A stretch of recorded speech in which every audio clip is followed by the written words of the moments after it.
Hello students, आज हमारा जो टॉपिक है वो टाइप 3 न्यूमेरिकल है, जिसमें हम डिज़ाइन ऑफ बोल्टेड कनेक्शंस देखेंगे। अभी दो टाइप्स के मैंने बता दिए थे, जिसमें एनालिसिस के थे वो दोनों। एक में डिज़ाइन स्ट्रेंथ निकालनी थी जॉइंट की, और एक में हमको निकालनी थी एफिशिएंसी ऑफ जॉइंट।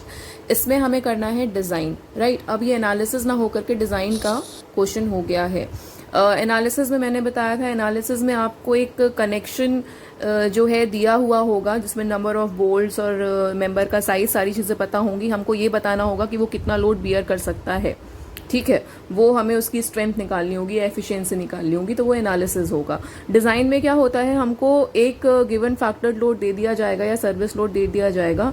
हमको बताना होगा कि इतना लोड बियर करने के लिए, एक पर्टिकुलर लोड को बियर करने के लिए कितने नंबर ऑफ बोल्ट्स हमको चाहिए, राइट। इसमें जो बेसिक हमारा होगा वो होगा नंबर ऑफ बोल्ट्स निकालना, उसके बाद उन नंबर ऑफ बोल्ट्स को जो मेंबर गिवन है उसमें अरेंज करना। ये दो काम हमको यहाँ पे करने होंगे, ठीक है। तो देखते हैं। तो सबसे पहले जैसे कि मैंने बताया, नंबर ऑफ बोल्ट्स निकालना होगा, तो यहाँ पे एनबी जो है ये बताएगा number of bolts in a bolted connection, ठीक है। इसका जो फॉर्मूला है आप यहाँ पे देखो, ये फॉर्मूला मैंने लिखा है FL अपॉन VDSB।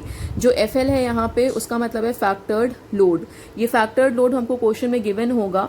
अगर क्वेश्चन में फैक्टर्ड लोड नहीं लिखा है, लिखा हुआ होगा सर्विस लोड या वर्किंग लोड, तो आपको पता है पार्शियल फैक्टर ऑफ सेफ्टी यानी कि 1.5 से मल्टीप्लाई करके हम उस सर्विस लोड को कन्वर्ट कर लेंगे फैक्टर्ड लोड में। बट हम क्वेश्चन में यूज हमेशा करेंगे फैक्टर्ड लोड, इस चीज का ध्यान रखना है। दूसरी जो वैल्यू हमने यहाँ पे लिखी है VDSB। VDSB मैं ऑलरेडी बता चुकी हूँ, ये design shear strength of bolt होता है, जिसका फॉर्मूला आप यहाँ पे ऑलरेडी देखो, ये यूज कर चुके हो एनालिसिस में। सेम फॉर्मूला यूज करना है, सारे सिंबल्स का सेम मतलब है। यहाँ पर आपने जो भी क्वेश्चन दिया है उसमें से जो वैल्यूज आपको दी हुई हैं वो सब नोट करके, ये दोनों वैल्यूज रख करके हमने सबसे पहला काम कर लिया, निकाल लिया नंबर ऑफ बोल्ट्स। 2, 3, 4 जितने भी आए वो हमने यहाँ पे कंसिडर कर लिए। जनरली हम जो बोल्ट का नंबर कंसिडर करेंगे वो होगा इवन, क्योंकि इवन नंबर ऑफ बोल्ट को अरेंज करने में एक यूनिफॉर्म पैटर्न मिलता है, ठीक है। तो फॉर एग्जांपल अगर आपका नंबर ऑफ वोल्ट जैसे मान लीजिए 1.7 आया, ठीक है, तो आप नंबर ऑफ वोल्ट कंसिडर करोगे 2। 3.5 आया तो नंबर ऑफ वोल्ट कंसिडर करोगे 4। जनरली कोशिश हमारी रहेगी कि इवन नंबर वोल्ट हम कंसिडर करें, ठीक है। फिर अब नंबर ऑफ वोल्ट्स हमने निकाल लिया। अब जो सेकंड स्टेप होगा वो होगा हमको P निकालना है। P का मतलब होता है पिच, यानी दो बोल्ट के बीच का सेंटर टू सेंटर डिस्टेंस, ये मैंने बताया था, ठीक है। ये हो जाएगा आपका पिच, ठीक है। अब यहाँ पे हमको देखना है कि मान लीजिए फॉर एग्जांपल 4 बोल्ट निकल करके आए, तो वो 4 बोल्ट हमें कैसे अरेंज करने हैं ये हमको देखना होगा। तो अब ये पिच निकालने के लिए हम पहले स्ट्रेंथ ऑफ जॉइंट पर पिच निकालेंगे, स्ट्रेंथ ऑफ जॉइंट पर पिच, ठीक है। तो अगर आपको स्ट्रेंथ ऑफ जॉइंट पर पिच निकालनी है तो हम यहाँ पे VDSB ऑलरेडी निकाल चुके हैं, ये 1 बोल्ट की स्ट्रेंथ है, ठीक है।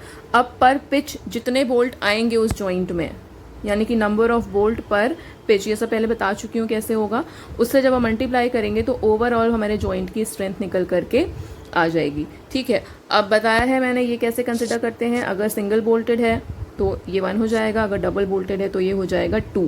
जैसे मैंने एग्जाम्पल बता देती हूँ, जैसे फॉर एग्जाम्पल आपका NB यहाँ से निकल करके आया 4 और आपको लैप जॉइंट डिजाइन करने के लिए बोला गया है। तो अब देखिए, अगर आपको लैप जॉइंट डिजाइन करने के लिए बोला गया है तो एक रफ सा मैं ड्रॉ कर देती हूँ। 4 बोल्ट अगर निकल करके आए हैं, लैप जॉइंट हमेशा ऐसा सा दिखता है, तो 4 बोल्ट अगर हैं तो एक तो तरीका है हम 4 बोल्ट को इस तरीके से लगा दें, ठीक है। और जो दूसरा तरीका है वो ये है कि हम इन 4 बोल्ट को इस तरह से ना लगा करके एक ही लाइन में लगा दें। जैसे कि मान लीजिए ये 4 बोल्ट हमने एक ही लाइन में लगा दिया। हम दोनों तरीके से डिजाइन कर सकते हैं, लैप जॉइंट होना चाहिए बस। अब अगर इस तरीके से लगाया तो यहाँ पे ये डबल बोल्टेड हो गया, क्योंकि 2 बोल्ट की लाइन है। अब डबल बोल्टेड हो गया तो पर पिच मतलब बोल्ट का सेंटर टू सेंटर डिस्टेंस आप देखो, ये वाला डिस्टेंस। तो इस एरिया में कितने बोल्ट आ रहे हैं, आधा ये 1 और ये 2, तो यहाँ पे ऑब्वियसली नंबर ऑफ बोल्ट पर पिच क्या हो गया 2। तो यानी डबल बोल्टेड के लिए क्या रहेगा 2 रहेगा। लेकिन अगर किसी ने वही 4 बोल्ट एक सिंगल लाइन में लगा दिए, जैसे आप ये देखो सिंगल लाइन में लगे हैं, तो जब यहाँ पे आप पर पिच निकालोगे कोई भी 2 बोल्ट के बीच का सेंटर टू सेंटर डिस्टेंस, तो ये जो एरिया है इसमें कितना बोल्ट आ रहा है, आधा ये और आधा ये। तो यहाँ पे जो आपका नंबर ऑफ बोल्ट पर पिच कंसिडर करोगे वो हो जाएगा 1। यानी सेम क्वेश्चन के लिए अगर किसी स्टूडेंट ने ऐसा डायग्राम बनाया है तो ये आ जाएगा 1, और अगर किसी ने डबल लाइन में लगा दिया तो ये हो जाएगा 2। तो यानी ये जो आप कैलकुलेट करोगे यहाँ पे स्ट्रेंथ ऑफ जॉइंट पर पिच, वो दोनों ही केसेस में अलग अलग आएगी। तो यानी डिजाइनिंग में आप आंसर तब मैच करोगे जब आपका डायग्राम सेम होगा, ठीक है। तो NVP मतलब नंबर ऑफ वोल्ट पर पिच मैंने बता दिया, सिंगल के लिए 1, डबल के लिए 2। हम जब इसको इससे मल्टीप्लाई करेंगे 1 वोल्ट से जो स्ट्रेंथ है, तो हमारे पूरे जॉइंट की स्ट्रेंथ निकल करके आ जाएगी। ये फर्स्ट वैल्यू हो गई। इसके बाद हम TDV पर पिच कैसे निकालते हैं, मैंने आपको ऑलरेडी फॉर्मूला बताया हुआ है, सेम वही फॉर्मूला लगाना है। यहाँ से हमारी दूसरी वैल्यू आ जाएगी। फिर जब फर्स्ट इक्वेशन की वैल्यू को सेकेंड इक्वेशन के बराबर रखेंगे, क्योंकि इस इक्वेशन में देखिए हमको ये सारी वैल्यूज पता होंगी, अननोन होगा खाली P पिच, यही हमको निकालना है। तो जब इस इक्वेशन को हम इसके बराबर रख देंगे, जो कि यहाँ पे सब कुछ नोन है, तो हमें यहाँ से P की वैल्यू मिल जाएगी, राइट।